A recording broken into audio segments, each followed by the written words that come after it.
Last video में हमने cover कर लिया था मानव श्वसन तंत्र के बारे में, थोड़ा ब्रीफ इंट्रोडक्शन। उस वक्त हमने थ्योरेटिकल पोर्शन ज़्यादा कवर किया था। थ्योरेटिकल देखो, जैसे मैं दिखाई देती हूँ अभी भी है, देखो ये जितना भी थ्योरेटिकल था, ये सारा कवर कर लिया था। बट लेबल डायग्राम के थ्रू हम अभी लर्न करने वाले हैं। जैसे ये मैंने हल्का फुल्का बनाया था, ये अपने लेवल पर बनाया था। आपकी बुकिश लेवल का ये देखो, बहुत ही खूबसूरत है। इसके थ्रू भी आपको एक बार फिर से मैं क्विक रिवाइज करवा देती हूँ ताकि आपका फ्लो आ जाए वापस से। ये क्या है? ये जो चीज़ थी, ये क्या है? ये कंठ छंद है, एपिग्लॉटिस।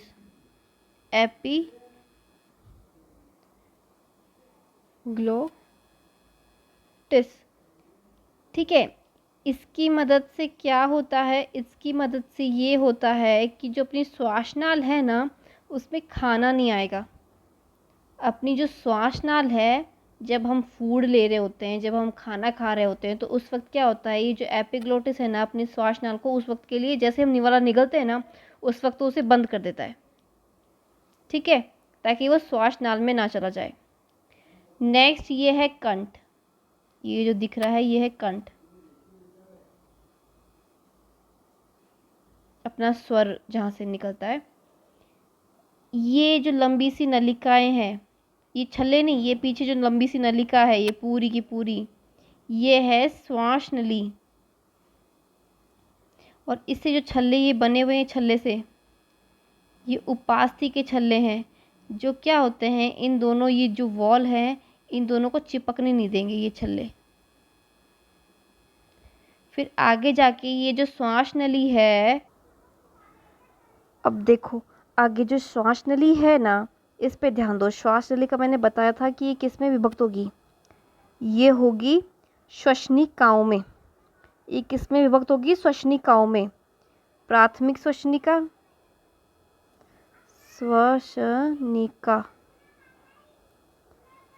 द्वितीयक श्वसनिका और तृतीयक श्वसनिका। ये देखो, एक यहाँ से गुच्छा निकलेगा, एक यहाँ से गुच्छा निकलेगा और एक यहाँ से ये निकलेगा। उसके बाद मैंने बताया था कि ये जो श्वसनिकाएं हैं वो भी फर्दर किस में विभक्त होती हैं? श्वसन नलिकाओं में। श्वसन नलिकाओं में मतलब कि श्वास नली विभक्त होती है श्वसनिका में, श्वसनिकाएं भी अलग से विभक्त होती हैं। ये देखो, और भी देखो, ये और भी, ये देखो और ब्रांचेज जा रही है। ये ब्रांच गई, ये ब्रांच गई, ये देखो, ये देखो, ये ब्रांचेस जा रही है। और ये श्वसन नलिकाएं हैं। और श्वसन नलिका आगे जाके देखो, ये थैलीनुमा संरचना है। देखो ये क्या है? कूपिकाओं में। ये आगे जाके कूपिकाओं में विभक्त होती है। ये आगे जाके कूपिकाओं में विभक्त होती है। दिख रहा है? मैं फिर से दिखा दूं, देख लो, फिर से देख लो एक बार और। थोड़ा सा और जूम कर देती हूँ कि ये जो श्वसनिका जा रही है, ये जा रही है जो, ये फर्दर और श्वसन नलिका में विभक्त हो रही है। देखो, एक श्वसन नलिका यहाँ से जा रही है, ये देखो आगे जा रही है, फिर ये यहाँ पे देखो, यहाँ पे देखो, ये श्वसन नलिकाएं हैं। फिर ये कूपिकाओं में, ये थैलीनुमा संरचना, ये क्या है? कूपिकाएं। मतलब ये जो मोटे मोटे जो हैं वो है श्वसनिका।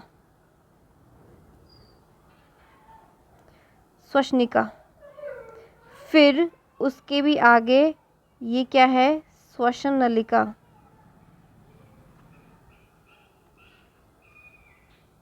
और ये है, इससे आगे बनी है कूपिका।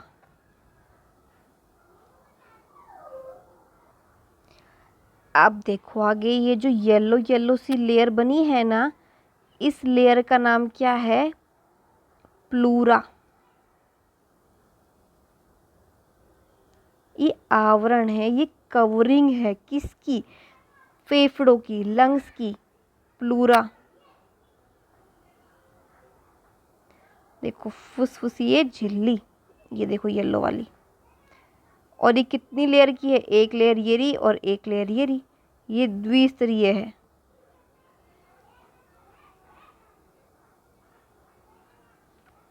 अब नेक्स्ट, इन लेयर के बीच में एक द्रव्य होता है, जो मैंने बताया था कि इन दोनों लेयरों के बीच में द्रव है। मतलब कोई भी लेयर्स हो, अगर उनके नीचे वो बोल दिया है कि द्रव भरा हुआ है, तो इसके पीछे रीज़न होता है, ताकि आपस में चिपके ना, ताकि आपस में चिपके ना वो फुसफुसी द्रव, ताकि ये वाली लेयर और ये वाली लेयर आपस में मिले ना, चिपक ना जाए। भाई जब एयर अंदर आती है तब तो ठीक है, वेल एंड गुड, पर जब बाहर जाएगी तो चिपक ना जाए एक दूसरे से, ये आपस में भित्तियाँ चिपक ना जाए। ये क्या है, ये क्या है, अस्थिनुमा संरचना, ये क्या है, ये देखो, ये डायफ्राम है। सांस लेंगे ना तो ये डायफ्राम नीचे झुक जाएगा, ऐसा फ्लैट हो जाएगा, और जैसे ही सांस बाहर छोड़ेंगे ना, ये लो, ये देखो यहाँ पे हार्ट की लोकेशन है ही, ये अपने फेफड़े हैं ही। और ये क्या है, ये डिज़ाइन नहीं है, ये अपने कटा हुआ पसली का छोर है। यहाँ पे ये जो पसलियाँ है ना, वो कवर कर रखे हैं ऐसे, ये देख रहे हो, ये कवर कर रखी है। तो ये मैंने आपको डायग्राम के थ्रू भी एक्सप्लेन कर दिया एक बार, ठीक है, डायग्राम के थ्रू भी एक्सप्लेन कर दिया है मैंने। नेक्स्ट बताया गया है कि जो श्वसन है उसके कुछ चरण है, उसके कुछ चरण है। पहला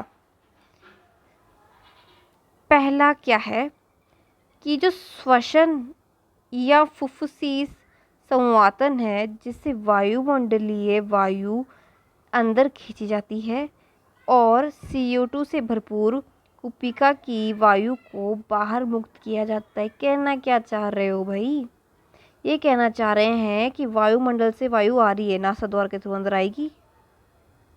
कौन सी वाली, ऑक्सीजन, अच्छी वाली। मैंने क्या कहा था, ऑक्सीजन वाला मैं क्यों वर्ड इस्तेमाल कर रही हूँ, क्योंकि जो RBC के अंदर हीमोग्लोबिन है, हीमोग्लोबिन के अंदर जो आयरन है, वो सिर्फ और सिर्फ ऑक्सीजन या फिर CO2, इन दोनों से ही बाइंड कर सकता है। इसके अलावा कोई सी भी गैस आओ अंदर, वो बाइंड तो कर नहीं पाएगा, जैसे आई है वैसे चली जाएगी वापस।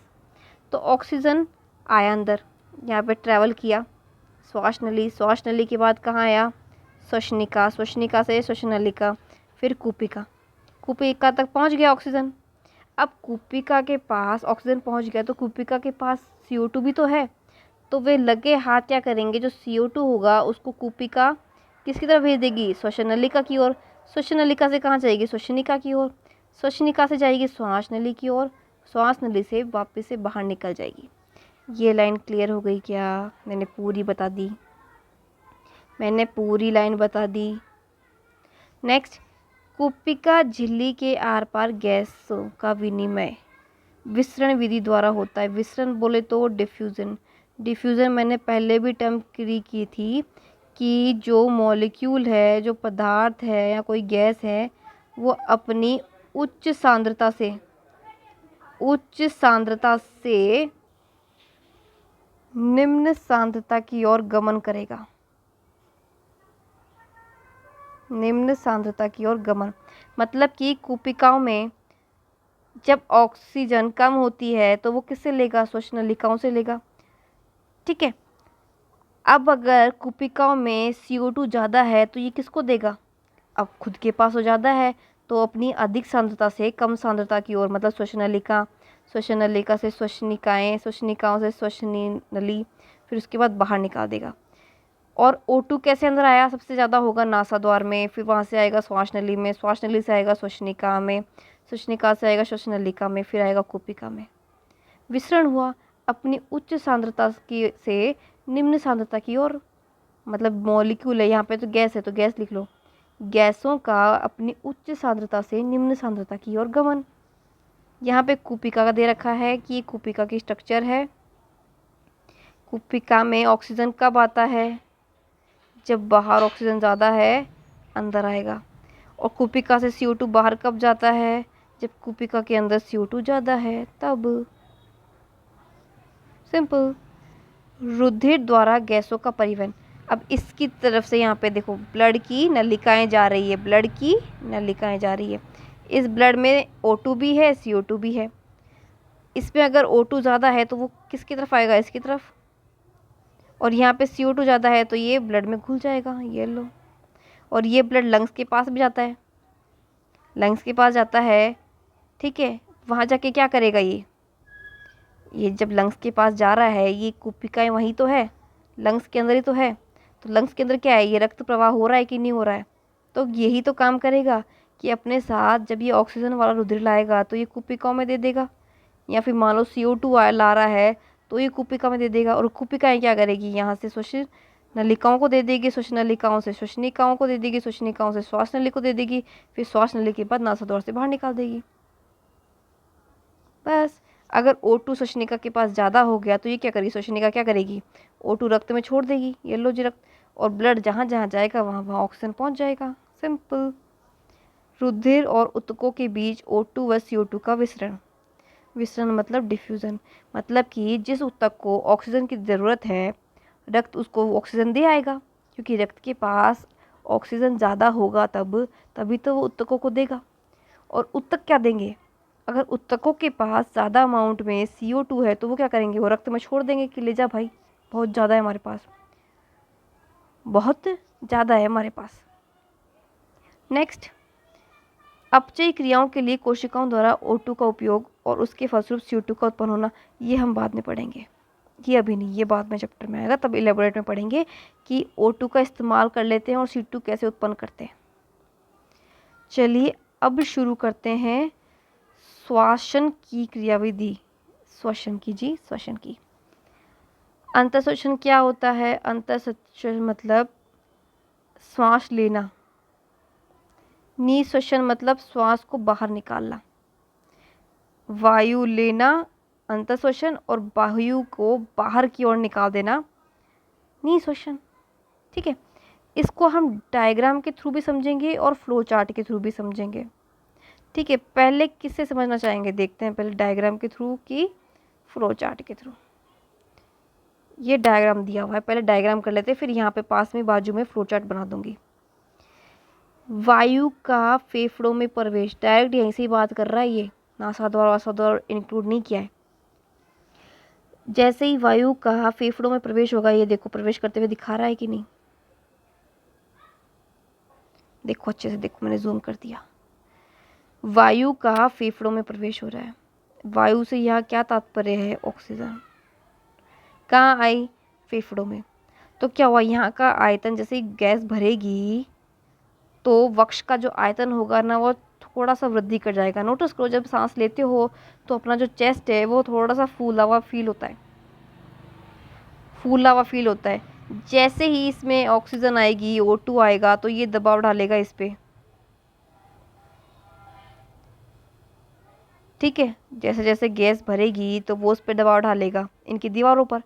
ये किस पे दबाव डालेंगे, ये इस पे पसलियों पर। तो क्या होगा, इससे पसलियाँ फैल जाएगी। तो अपन को जो अपने जो पसलियाँ जो डायाफ्राम है उसका क्या होगा, ये डायाफ्राम जो ये सब ऐसा मुड़ा हुआ है, वक्रनुमा बना हुआ है, ये फिर सीधा हो जाएगा ऐसे सीधा। हवा भर गई है ना, जगह चाहिए, जगह चाहिए भाई, जगह चाहिए, ठीक है। अब नेक्स्ट है वायु को फेफड़ों से बाहर करना। जैसे ही वायु फेफड़ों से बाहर निकलेगी, अब प्रेशर कैसे आएगा, पहले तो अंदर से बाहर जा रहा था, अब जैसे ही वायु गई फुस तो अब बाहर पसलियाँ प्रेशर लगाएगी, भाई नॉर्मल आओ। अब क्या, कितना कड़क कर दिया। ये पसलियाँ प्रेशर लगाएगी किस पे, अपने इस पे, फेफड़ों पे। फिर फेफड़े प्रेशर लगाएंगे बाहर जाने के लिए, क्योंकि प्रेशर यहाँ से भी आ रहा है और प्रेशर डायाफ्राम से भी आ रहा है, क्योंकि डायाफ्राम को सीधा कर दिया था। अब हवा निकालोगे तो डायाफ्राम वापस से अपनी अवस्था में जाएगा ऐसे। तो यहाँ से ये प्रेशर लगा कि नहीं लगा, फिर यहाँ से क्या होगा, ये प्रेशर अंदर की ओर लगेगा और यहाँ से ये वायु बाहर। अब मैं इसको 1 बाय 1 फ्लो चार्ट से समझाती हूँ। तो जो भी यहाँ लिखा हुआ है ना, इसे मैं फ्लो चार्ट के थ्रू समझाने वाली हूँ। अब आपको फ्लो चार्ट के थ्रू समझाऊंगी। सबसे पहले मैं अंतःश्वसन की क्रिया समझाऊंगी। सबसे पहले अंतः श्वसन, मैं यहाँ लिख देती हूँ अंतः श्वसन। ये जो यहाँ पे इतना लिखा हुआ है ना, ये हिंदी वाला, मैं यहाँ पे फ्लो चार्ट के थ्रू समझा रही हूँ। अंतः श्वसन, इसके अंदर क्या होता है, वायुमंडल से जो वायु है वो अंदर आएगी। किसके पास आएगी सबसे पहले, नासा द्वार, यहीं से पे तो आएगी। तो नासा द्वार में आएगी तो थोड़ा सा नासा छिद्र थोड़ा सा फैलेगा, ये अपन को कभी नोटिस में नहीं आएगा, बट ऐसा होता है। नासा द्वार से जो ऑक्सीजन है, देखो मैं यहाँ पे एरो करती जा रही हूँ, ऑक्सीजन है कहाँ पहुँचेगी, ये पहुँचेगी नासा कक्ष में। नासा कक्ष से कहाँ पहुँचेगी, अपने कंठ, कंठ से कहाँ आएगी, अपनी श्वसन नली में। वो जो लंबी सी थी ना लंबवत संरचना, इस तरह से छल्ले लिपटे हुए थे, वो आएगी। जैसे ही श्वास नली में कौन आई, ऑक्सीजन आई, वैसे ही श्वास नली की साइज थोड़ी सी बढ़ जाएगी, वृद्धि हो जाएगी साइज में। क्योंकि जैसे ही सांस अंदर आती है वैसे ही क्या इनकी दीवारों पर प्रेशर लगता है कि दूर हटो, हवा आ रही है बहुत ज़्यादा। जैसे ही श्वास नली में ऑक्सीजन आई, अब ये कहाँ जाएगी, अब ये जाएगी श्वसनिका में, श्वसनिका में आएगी। मतलब इससे जो निकली हुई है ब्रांचेस, उस पे, इनमें आधी इस तरफ आधी उस तरफ। जैसे श्वसनिका में एंटर होगी तो श्वसनिका की दीवारों पे भी प्रेशर लगाएगी जाके। जैसे जैसे हवा भरती जाएगी वैसे वैसे क्या है, वो फूलती जाएंगी, तो इसकी भी साइज में वृद्धि होगी, चौड़ी हो जाएंगी। श्वसनिकाओं से ऑक्सीजन अब किस में जाएगी, अब जाएगी श्वसन नलिकाओं में, श्वसन नलिकाओं में। तो अब क्या होगा, श्वसन नलिकाओं में जाएगी तो क्या होगा, इसकी साइज बढ़ेगी कि नहीं, मतलब इससे भी श्वसन नलिकाएं निकली हुई है, ये देखो इससे भी श्वसन नलिकाएं निकली हुई है। तो क्या होगा, इसमें जाएगी तो इस पर प्रेशर लगाएगी, इसकी भी साइज में वृद्धि होगी। फिर अब फाइनली जाएगी वायु कुपिका के पास। कौन सी वायु, ऑक्सीजन। कुपिका क्या होगी, पहले तो चिपकी हुई थैली सी नुमा संरचना होगी, फिर जैसे ही ऑक्सीजन आया इसके अंदर तो ये थोड़ी सी बड़ी हो जाएगी, ये लो साहब। तो कुपिका जो थैली नुमा संरचना है उसकी साइज में वृद्धि हो जाएगी। उसकी साइज में जैसे ही वृद्धि होगी तो अब ये किस पे प्रेशर लगाएगी, किस पे दाब लगाएगी। अब ये जो फूल गया है, देखो कितना ऊपर से फूलती आ रही चीज़, तो अब ये दाब तो लगाएंगे ना।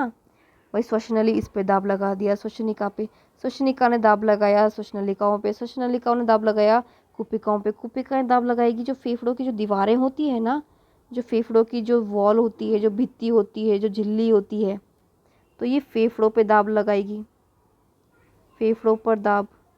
फेफड़ों के दाब से क्या होगा कि जो डायाफ्राम है,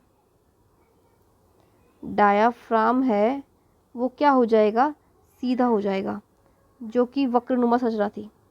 अब समझ में आ गया, इन्होंने खाली फेफड़े का ही लिया, मैंने आपको पूरा का पूरा बता दिया कि कैसे कैसे क्या हुआ। इस तरह से वायु अंदर गई, ये है अंतःश्वसन की क्रिया। अब कुपिकाओं से एक तरफ ये काम हो रहा है, दाब डायफ्राम मेरा सीधा हो रहा है, और एक तरफ क्या होता है, कुपिका के पास से क्या है, ब्लड की सेल जा रही होती है, इस तरह से ब्लड की सेल्स जा रही होती है। तो यहाँ पे क्या करती है, कुपिका है ना, जो ऑक्सीजन है ना, ये ब्लड में डाल देती है कि जाओ बेटा शरीर के विभिन्न भागों तक ऑक्सीजन पहुँचा दो। तो जो ये जो रक्त की नलिकाएं हैं, रक्त की नलिकाएं हैं, ये बदले में क्या देती है इनको, ये बोलती है कि लो जी साहब CO2 ले लो, क्योंकि हमारे पास मैंने सारे अंगों से CO2 ले ली है, तो आप ले लो और फिर आप इसको निःश्वसन के थ्रू बाहर निकाल देना। आपने मुझे ऑक्सीजन दिया है उसके लिए थैंक यू, मैं रक्त नलिका हूँ, मैं रक्त द्वारा शरीर के विभिन्न भागों तक रक्त पहुँचा दूँगा। अब श्वसन नलिका में क्या होता है कि अब जो CO2 वाला है, निःश्वसन के थ्रू क्या होगा, CO2 कुपिका में जाएगा, कुपिका से श्वसन नलिकाओं में, फिर श्वसनिका, श्वसनली, नासा कक्ष, नासा द्वार द्वारा CO2 बाहर निकल जाएगा, वो होगी निःश्वसन की क्रिया। अब मैं यहाँ पे समझा देती हूँ निःश्वसन की क्रिया। निःश्वसन में क्या होगा, निशोषण, इसमें CO2 बाहर जाएगी, बट इसके लिए अब अपन को रिवर्स चलना होगा उस चीज़ को समझने के लिए। इसमें क्या होगा, जो डायफ्राम सीधा हुआ था, अब अपन को निशोषण करने के लिए क्या होगा, वो डायफ्राम क्या होगा, अपनी शिथिल अवस्था में जाएगा। डायाफ्राम शिथिल मतलब अब वक्रनुमा संरचना हो जाएगी, सीधा हो गया, सीधे से अब वो वक्रनुमा हो गया। शिथिलन होने से ये किस पे दाब लगाएगा, किस पे दाब लगाएगा, अब ये जैसे ही डायफ्राम रिलैक्स हुआ मतलब ये अपनी कर्व वाली स्थिति में आ गया, तो अब ये देखो दाब किस पे लगा रहा है, ये लगाएगा दाब फेफड़ों पर, फेफड़ों पर और फेफड़ों की झिल्ली पर। तो फेफड़े हैं वो दाब किस पे लगाएंगे, अब फेफड़े दाब लगाएंगे कुपिकाओं पर, क्योंकि हवा जा रही है ना कुपिकाओं पर, कुपिकाएं दाब लगाएगी। कुपिकाओं के पास तब तक CO2 आ चुका है रक्त के थ्रू, CO2 आ चुका है रक्त से। कुपिकाएं दाब लगाएगी किस पे, श्वसन नलिकाओं पर। देखो रिवर्स चल रहा है, श्वसन नलिकाएं दाब लगाएगी श्वसनिका पर, श्वसनिका दाब लगाएगी श्वसन नली पर। देखो अब क्या होता है, ये जो वृद्धि दिखा रही हूँ कि मैं नहीं, अब तो ये दाब दाब का खेल चल रहा है, ये इस पे प्रेशर लगाएगा, ये इस पे प्रेशर, ये इस पे दाब। श्वास नली दाब किस पे लगाएगी, फिर कहाँ जाएगी अब CO2, नासा कक्ष में। नासा कक्ष के बाद अब क्या होगा, अब ये नासा द्वार द्वारा क्या होगा, नासा द्वार द्वारा CO2 बाहर। अब जो ये कुपिकाओं से ये गैस, ये CO2 अंदर आई और कुपिका ने O2 रक्त को दी है, ये विसरण विधि द्वारा होता है। तो अब मुझे लगता है कि मैंने फ्लो चार्ट से भी समझा दिया और मैंने डायग्राम से भी समझा दिया कि अंतर श्वसन और निःश्वसन क्या होता है। ये जो पूरा जो इतना रिटर्न में लिखा हुआ था वो मैंने पूरा आपको समझा दिया है फ्लो चार्ट के थ्रू। ईजी से ईजी, ईजी से ईजी। एक लाइन है जो रह गई है कि एक स्वस्थ मनुष्य प्रति मिनट 1 मिनट में 12 से मिनिमम 12 से 16 बार श्वसन करता है। ठीक है, तो मैंने अंतर श्वसन पढ़ा दिया आज आपको और निःश्वसन पढ़ा दिया है आज आपको। अगले लेक्चर में, अगले वीडियो में हम ये श्वसन संबंधी कुछ आयतन पढ़ेंगे। ये जो वैल्यू है ना, ये टीवी, ये ज्वारीय आयतन, ये वाले जो वैल्यूज़ हैं ना, ये थोड़ी देखो बेटा याद करनी पड़ेगी। ये मैं कुछ भी नहीं कर सकती इसमें हेल्प, मैं बस ये समझा दूंगी कि इसमें क्या होता है, बट आपको ये याद करनी होगी। अगर आपको मान लो कभी क्वेश्चन आ जाए तो सॉल्व तो करना है ही ना, तो ये बस समझाने के लिए ही है, ये वैल्यू बस थोड़ी बहुत समझाने के लिए ही है। ठीक है, थोड़ा याद करना पड़ेगा इसको, बाकी मैं समझा दूंगी पूरा इसको। ठीक है, तो हम नेक्स्ट वीडियो में यहाँ से शुरू करेंगे। तब तक के लिए थैंक यू बच्चों।